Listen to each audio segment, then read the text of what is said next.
Kaiju nomor 8. Di chapter sebelumnya, yaitu chapter pertama, kita tahu jika di akhir adegan Kafka tiba-tiba saja berubah menjadi kaiju setelah dia menelan kaiju yang mirip dengan serangga. Karena perubahan yang dialami Kafka, Ichikawa pun kaget. Begitu juga dengan pasien yang sedang dirawat di rumah sakit tersebut.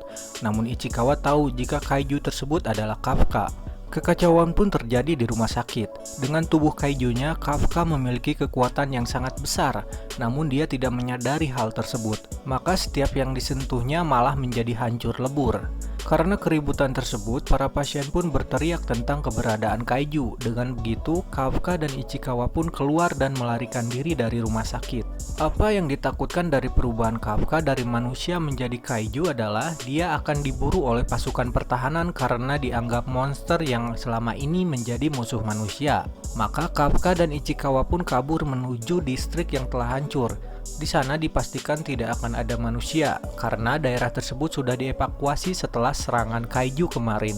Ketika mereka sudah sampai di sana, Kafka dalam wujud kaijunya merasakan keberadaan kaiju yang lain dan Ichikawa heran kenapa Kafka bisa mengetahui keberadaan kaiju lainnya. Dan ternyata benar saja, di kejauhan ada seekor kaiju yang akan menyerang seorang anak kecil yang sedang mencari ibunya di sebuah reruntuhan rumah.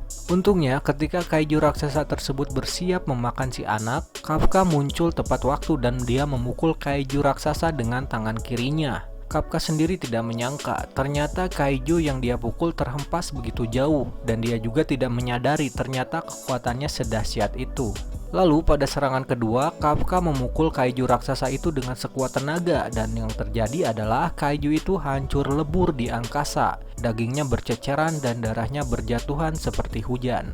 Masalah pun selesai, kini anak tadi dan ibunya dibawa ke rumah sakit oleh Ichikawa. Dan tidak disangka anak yang tadinya takut kepada Kafka kini malah berterima kasih dan memanggilnya Kaiju Sang.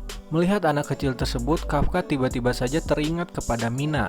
Dulu saat kecil Kafka sudah berjanji bahwa dirinya akan berada di samping Mina untuk melawan Kaiju. Mengingat hal tersebut, Kafka pun berkata kepada Ichikawa bahwa dirinya tidak akan menyerah.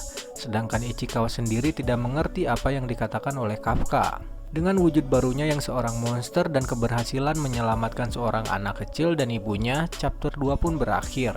Itulah cerita Kaiju nomor 8 chapter kedua. Nantikan cerita Kaiju di video selanjutnya. Terima kasih dan salam Yos.